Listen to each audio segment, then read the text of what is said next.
Ah bah voilà, génial. Ça, c'est une nappe. Et là, c'est un trou de cigarette, j'imagine. Et du coup, ça, tu l'achètes pas en tant que nappe parce que t'es dégoûté si t'achètes une nappe avec un trou comme ça. La majorité de ce que j'achète, ça a des trous et des taches. Et moi, je m'en fiche qu'il soit trou et taché parce que je vais couper autour. Sinon, regarde, alors là, j'ai un super exemple de la décoloration. Il me semble que c'est lui.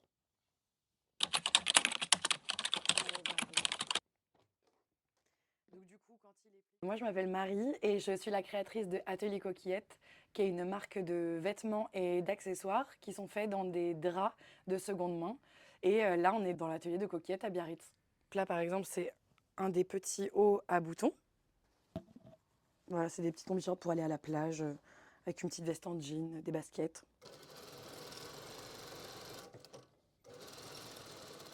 Ma maman, moi, elle nous a toujours appris à faire ça, à prendre de l'ancien pour faire du neuf, que ce soit avec les tissus, avec les meubles, avec énormément de choses, repeindre des meubles.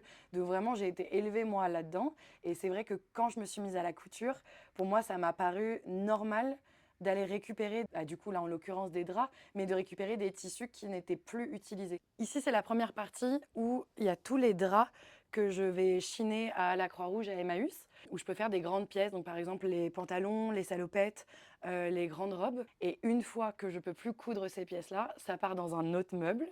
Donc ça c'est vraiment les chutes des grands tissus de là-bas.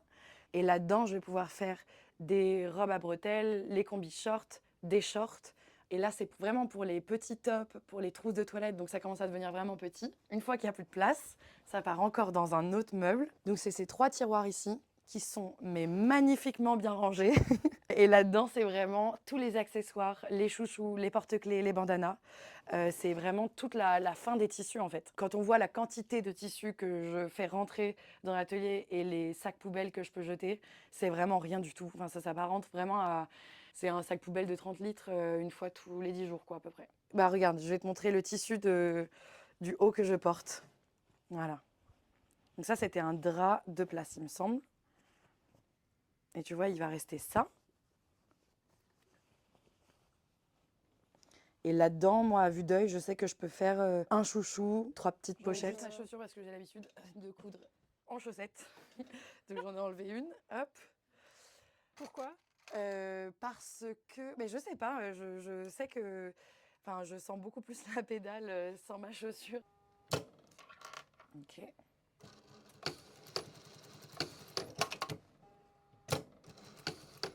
Plus je vais chiner, plus je me rapproche aussi de directeurs justement de ressourcerie qui me disaient en tonnes le nombre par jour de draps, de vêtements qu'ils ont tous les jours. Je crois qu'un des endroits, c'était 19 tonnes de vêtements qui arrivent et c'est juste impossible quoi. On ne se rend pas compte du nombre de tonnes qui sont jetées tous les jours. Et donc il y a une partie qui peut être revendue, donc comme moi je vais pouvoir accès, mais il y a aussi une grande partie qui est brûlée, une partie qui est envoyée en Afrique.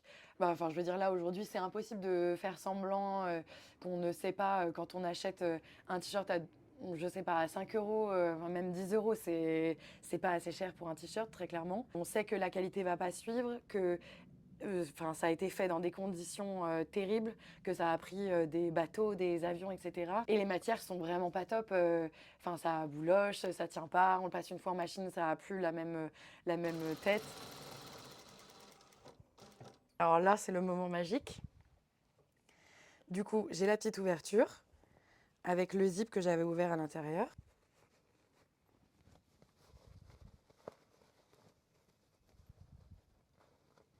Je vais fermer cette petite ouverture qui m'a permis de la retourner. Et après, la pochette, elle sera prête.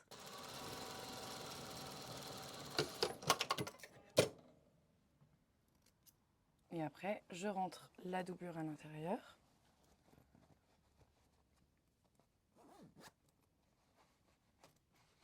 Et voilà la beauté. Des draps de grand-mère à proprement parler, quand on les voit comme ça pliés et qu'on n'a aucune connaissance en couture, bon bah, je sais qu'il y a des gens qui n'ont pas envie de se dire je vais dormir dans des draps que des gens ont utilisés, et ce qui est complètement normal. Moi, j'arrive avec mon œil à me projeter dans les tissus et me dire mais ça pourrait faire une salopette magnifique ou ça pourrait faire un petit ensemble trop joli.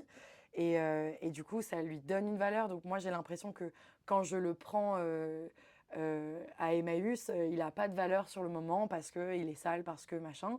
Et le fait de le laver, de le repasser, d'en prendre soin, on s'en occupe bien, on lui trouve une petite place dans l'atelier. Et après, le fait d'être transformé, bah, là, d'un coup, ça n'a rien à voir, quoi.